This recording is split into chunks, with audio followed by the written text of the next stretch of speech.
সম্মানিত ভিউয়ার্স, আমি আজকে আপনাদেরকে স্বাগত জানাচ্ছি আমার অদ্রি আলাউদ্দিন চ্যানেলে।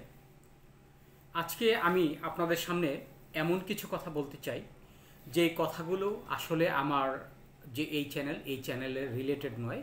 তার কারণ আমার এই চ্যানেলটি আপনার রাজনীতি নিয়ে আমি আলোচনা করি, প্রতিদিন রাজনীতি বিশ্লেষণ করি এবং চেষ্টা করি যাতে কোনো একটি নতুন কোনো আপনার আলোচনা করার জন্য। কিন্তু আজকের এই আলোচনাটি অত্যন্ত গুরুত্বপূর্ণ এবং আমাদের যে মানব জীবনের যে সবচাইতে যে লজ্জাস্কর ব্যাপার এবং আমাদের যে আত্মঅহংকার এবং আত্মপ্রবঞ্চনা আমরা কখনো কখনো করে থাকি, তারই পরিপ্রেক্ষিতে আজকে আমার এই আলোচনাটি। আর মাত্র 10 দিন পরে আমাদের ঈদ। আমি সকলকে অগ্রিম ঈদের শুভেচ্ছা জানাচ্ছি। এই ঈদ উপলক্ষে বাংলাদেশের প্রায় 80% মানুষ অনেক চিন্তিত এবং অনেক সময় ছোট ছোট ছেলে মেয়েদের কাছে অনেক মানুষ আছে যারা ছোটোখাটো চাকরি করেন, ব্যবসা করেন এবং শ্রমজীবী, কৃষিজীবী বিভিন্ন শ্রেণী পেশার মানুষ রয়েছেন, যারা 80% মানুষই তার সন্তানদের কাছে খুবই লজ্জিত এবং অপমানিতও হয়ে থাকে কখনো কখনো। এই কথাটির মূল উদ্দেশ্যটা হচ্ছে, আমরা বর্তমানে যেই আধুনিকতার সর্বশীর্ষে রয়েছি, আমরা যে আধুনিকতা দেখাচ্ছি ফেসবুকে, ইউটিউবে এবং ইনস্টাগ্রামে, আসলে এটা কতটুকু আপনার উচিত এবং কতটা অনুচিত, এই বিষয়টা নিয়ে আমি আলোচনা করব। আসলে 80% মানুষ, আমি যেই কথাটা অল্প কিছুক্ষণ আগে বলেছি, 80% মানুষ আছে যারা এই ঈদে কিংবা কোনো ঈদেই আপনার মনে করুন যে 5,000 টাকা ব্যয় করে তার সন্তানদেরকে দিতে পারে না। মাত্র 20% মানুষ আছে যারা এদেশের কিছু মানুষ যারা আপনার মনে করুন এই বিভিন্ন দেশে থাকে, আমেরিকা, ইউরোপ কান্ট্রি, অর্থাৎ ইউরোপ কান্ট্রিতে থাকে এবং কিছু মানুষ আছে যারা এদেশের দুর্নীতির সাথে সম্পৃক্ত, দুর্নীতিগ্রস্ত কিছু মানুষ আছে যারা তার সন্তানদেরকে, তাদের বউ বাচ্চাদেরকে লক্ষ লক্ষ টাকা দিয়ে তারা এই ঈদের মার্কেটে পাঠায়, যা আমাদের মতো সাধারণ মানুষ যারা, আমি একটু আগে বলেছি কৃষিজীবী, শ্রমজীবী যারা মানুষ আছেন, খুব ছোটোখাটো চাকরি করেন, তারা তাদেরকে কন্যা সন্তান কিংবা পুত্র সন্তান কিংবা তাদের স্ত্রী কন্যাদেরকে কেউ কখনো 5,000 টাকা দিয়ে মার্কেটে নিতে পারে না। তার কারণ তার ওই বাজেটটা নেই। সে যদি 20,000 টাকা বেতন পায় তাহলে তাদের খেয়ে পড়ে স্কুল কলেজের বেতন দিয়ে তারা সন্তানদেরকে যে 5,000 টাকা দিবে সেটার কোনো ক্ষমতা থাকে না।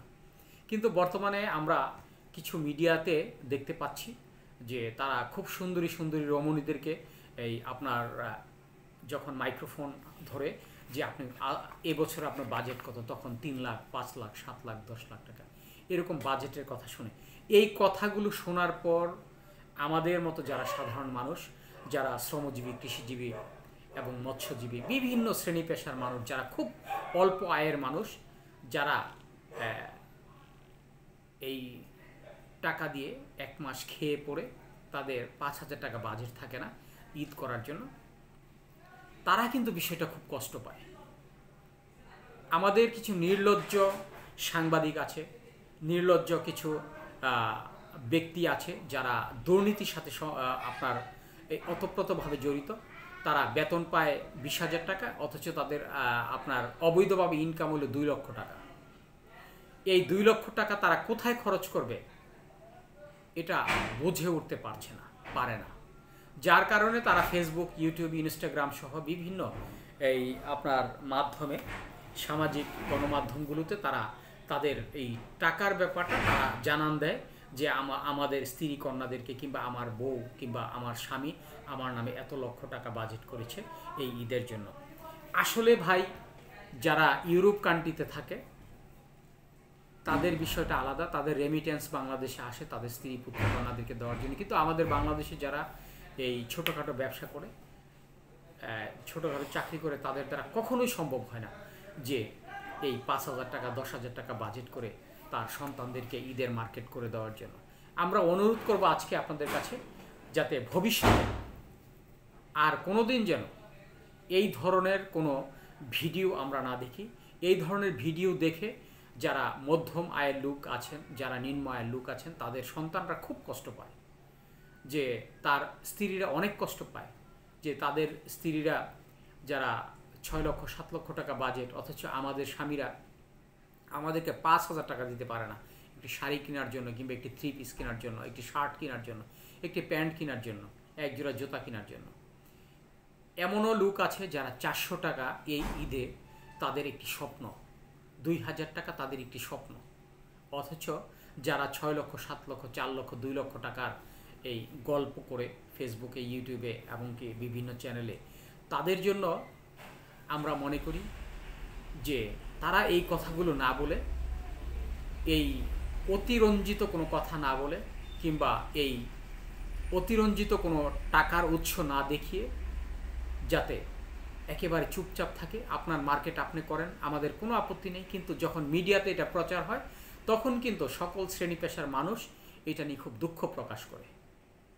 এই বিষয়টা আমাদের সকলের লজ্জা হওয়া উচিত, আমাদের ধিক্কার দেওয়া উচিত যে আমরা এই মধ্যম আয়ের মানুষ, যারা নিম্ন আয়ের মানুষ, তারা কিভাবে 4 লাখ 5 লাখ টাকা ব্যয় করে একটি ঈদের মার্কেট করতে পারে। ভাই, যারা 5 লক্ষ 4 লক্ষ টাকা ঈদের শপিং করেন, আপনারা 10 জন মানুষকে, 10 জন এই হতদরিদ্র মানুষকে আপনারা দান করেন, দেখবেন যে 4 লক্ষ 5 লক্ষ টাকা ঈদে ব্যয় করে যে আনন্দটা পাচ্ছেন, তার চেয়ে অনেক বেশি আনন্দ আপনি পাবেন যখন এই 10 থেকে 15 জন মানুষকে, হতদরিদ্র মানুষ কিংবা পথ শিশুদেরকে আপনারা এই ছোট্ট করে অল্প পরিসরে 500-1,000 টাকা করে করে তাদেরকে ড্রেস প্রদান করেন, তাদের জন্য ঘরে সেমাই, চিনি, দুধের ব্যবস্থা করেন।